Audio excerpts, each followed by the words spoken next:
The Carter Mansion on Hawthorne Lane had always been a place that whispered secrets even when the sun shone high in the sky. Its peeling paint, the warped wooden shutters, and the cracked driveway all seemed alive, as though the house itself had memories and grudges.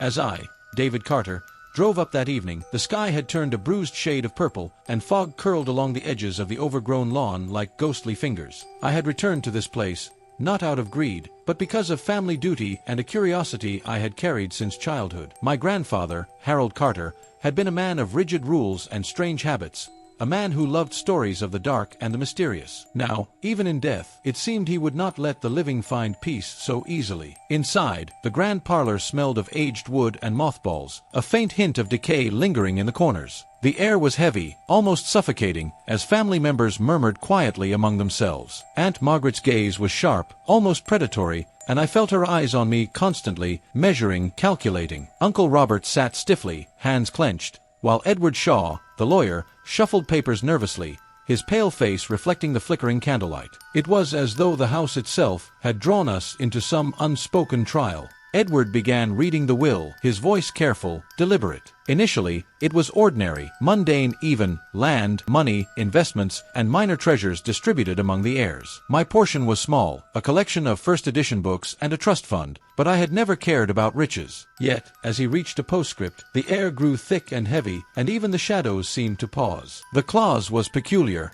almost sinister. This will may be altered under special circumstances, but only after the house clock strikes midnight.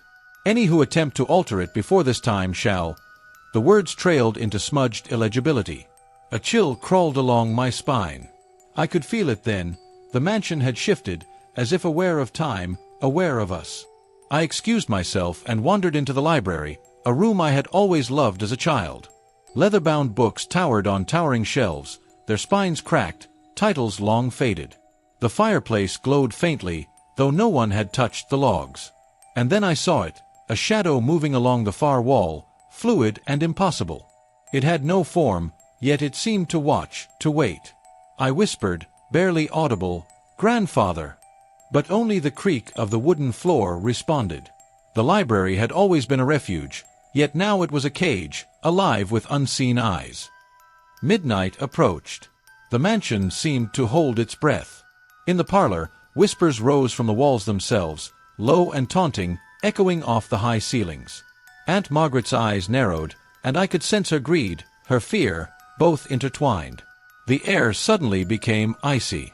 My breath appeared in frosty clouds, and the shadows deepened unnaturally, stretching across the floor like fingers reaching for us. And then, the first chime of the grandfather clock sounded. 1, then 2. The sound resonated through every corner of the house, shaking the walls, rattling the chandeliers, and sending my heart racing. And with the final chime, a voice filled the room, my grandfather's voice, booming, terrifying, yet undeniably his own. "Those who seek greed in my absence shall face the consequences." The chandelier swung violently. Doors slammed shut on their own. Shadows began to twist and take form, grotesque mockeries of our faces. Aunt Margaret screamed as a skeletal version of my grandfather emerged from the darkness, his smoking jacket tattered, eyes glowing like embers, pointing a bony finger at her. Edward cried out, trying to flee, only to vanish into the shadows, swallowed by the darkness like a whisper lost to the wind. Uncle Robert ran blindly into a wall of black mist that seemed alive, writhing, suffocating, and he too disappeared. I was frozen, alone in a room that had become a nightmare, my heart hammering, my instincts screaming to run, yet knowing escape was impossible.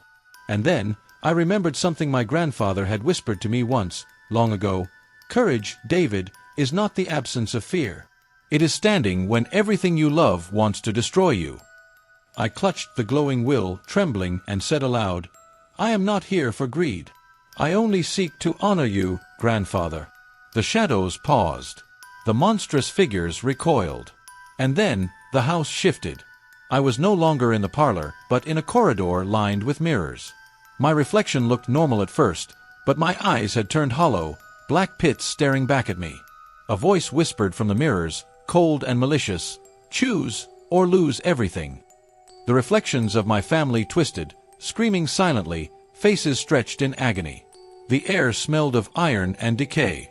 I ran, diving through a mirror, feeling glass scrape my skin, and fell into another room, decayed, burned, forgotten by time itself. The library had transformed into ruin. Walls were cracked, books blackened, the fire extinguished. And there he was, sitting in the armchair, skeletal yet alive, my grandfather, waiting. The will floated before him, glowing, suspended in air. Shadows twisted along the floor, recoiling and writhing as I approached. He said, in a voice that was both mine and not mine, "You understand now. Only those who confront fear with courage inherit what is just." My hands shook as I held the will high, my voice steady despite terror. "I am not greedy. I only seek to honor you." And then, silence. The shadows dissipated, vanishing into the walls. The temperature returned to normal. Edward, Aunt Margaret, and Uncle Robert reappeared, unharmed yet hollow, changed forever by what they had seen. The mansion exhaled as if satisfied, yet I knew it would never forget. My grandfather's voice whispered one final warning: "Courage has been proven."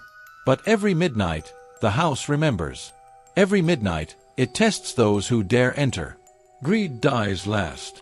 And even now, years later, when I walk the halls of the Carter mansion, I hear the grandfather clock chime at midnight. Shadows stir in the corners. Whispers brush against my ears. And I know, as I always have, that the house waits for the next trial, the next soul unready for the darkness within Hawthorne Lane.